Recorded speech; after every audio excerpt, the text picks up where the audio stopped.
Nga ni makatabang sa mga relief operation na pigkukondusir kan ako Bicol Party List asin ni House Speaker Martin Romualdez sa mga nirapado kan Bagyong Christine sa Kabicolan, nagdonarma ni Relief Goods ang Philippine Amusement and Gaming Corporation o PAGCOR sa partido. Kasubugong aga kan formal na ining i-hand over sa opisina kan ako Bicol office. Kabali sa mga pigdonar kan PAGCOR iyoan man iba-ibang food items aro kan bagas, canned goods asin kape. Igwa man na tinaong non-food items aro kan sipilyo, toothpaste, shampoo, sabon, tsinelas, tuwalya, diapers asin mga tamong na pinakakaipuhan ngunyan kan mga apektadong residente. Sigun kay Jun Tejada ang representative kan PAGCOR para sa naunang bitang aktibidad, nakatuwang man ninda sa inisyatibong ini ang opisina ni Presidente Ferdinand Bongbong Marcos Jr.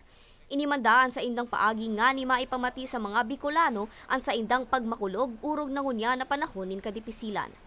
Ang purpose po namin, ma'am, ay sa instruction po ng aming chairman and CEO Alejandro Tenco ay ang PAGCOR po kasi ay agarang namimigay po ng tulong sa mga nasasalanta ng bagyo, lalong-lalo po nangyari sa probinsya nyo, sa pamumuno po ni Congressman Saldico ng Ako Bicol Party List, siya po ang namimigay ng mga tulong sa mga constituents niya po dito sa Albay. Apuwera sa pagpapasalamat, asigurasyon man kan Ako Bicol Party List na makakaabot sa mga Bicolano ang mga donasyon na inikan PAGCOR.